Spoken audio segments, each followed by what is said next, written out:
तो देखिए, पहली नजर में तो ऐसा ही लग रहा है कि गिफ्ट निफ्टी एक बिल्कुल फ्लैट मतलब एक शांत शुरुआत का इशारा दे रहा है। कल जिस तरह से बाजार मजबूती के साथ बंद हुआ था, उसे देखकर तो ये एक सामान्य दिन ही लगता है। लेकिन क्या सच में ऐसा है? जी नहीं, बिल्कुल भी नहीं। असल में ये जो शांति दिख रही है ना, ये तो बस ऊपरी सतह पर है। इसके नीचे तो ग्लोबल मार्केट्स में एक बड़ी उथल पुथल मची हुई है। और यहीं से हमारी आज की कहानी में एक दिलचस्प मोड़ आता है। और ये देखिए, फर्क कितना बड़ा है।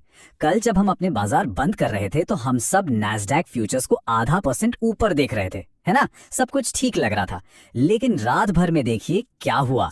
नैस्डैक 1.5% की भारी गिरावट के साथ बंद हुआ। ये एक बहुत बड़ा यू टर्न है।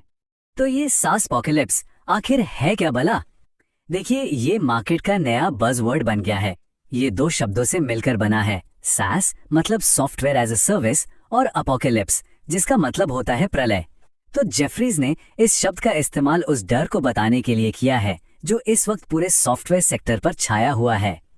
अब इस डर के जड़ में है एक कंपनी जिसका नाम है एंथ्रोपिक और उसका एक नया एआई टूल। अब जरा सोचिए, एक ऐसा टूल जो लीगल प्रोफेशन के वो मुश्किल काम जिनके लिए कंपनियां पहले सेल्सफोर्स जैसे सॉफ्टवेयर पर लाखों करोड़ों खर्च करती थीं, अब वो काम अकेले और बहुत ही कम लागत में कर सकता है। ये तो पूरा गेम ही बदल देने वाली बात है। और इसका असर देखिए, तुरंत और कितना गहरा पड़ा। सेल्सफोर्स, एक्सेंचर, कॉग्निजेंट, गार्डनर, ये सब अमेरिका के बड़े नाम हैं और इनके शेयरों में 10 से 20% तक की जबरदस्त गिरावट देखने को मिली। और ये आग सिर्फ अमेरिका तक ही सीमित नहीं रही, इसका सीधा असर भारत पर भी पड़ा। अमेरिका में जो हमारे इन्फोसिस और विप्रो के एडियाज लिस्टेड हैं, उनमें भी 5 से 6% की बड़ी गिरावट आई। सच कहूं तो हमें तो 2 बार स्क्रीन को रिफ्रेश करके देखना पड़ा कि क्या ये आंकड़ा सही है। इतनी बड़ी गिरावट। और देखिए, अमेरिकी ट्रेड रिप्रेजेंटेटिव जेमिसन ग्रियर ने क्या कहा है। उन्होंने साफ साफ कह दिया कि सौदा हो चुका है और अब इसे केवल कागज पर उतारना बाकी है। मतलब डील लगभग पक्की है, बस फॉर्मेलिटी बाकी है।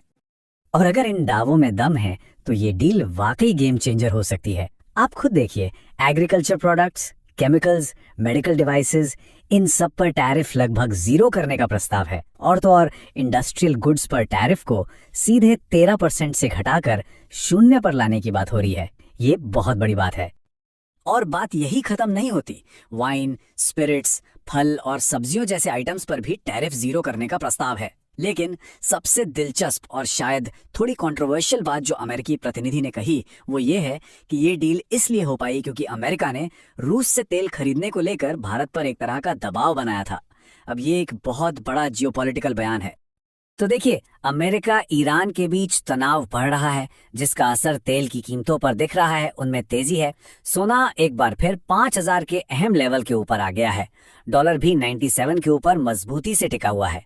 लेकिन दूसरी तरफ क्रिप्टो मार्केट में बिकवाली का माहौल है और बिटकॉइन नवंबर 2024 के बाद अपने सबसे निचले स्तर पर आ गया है।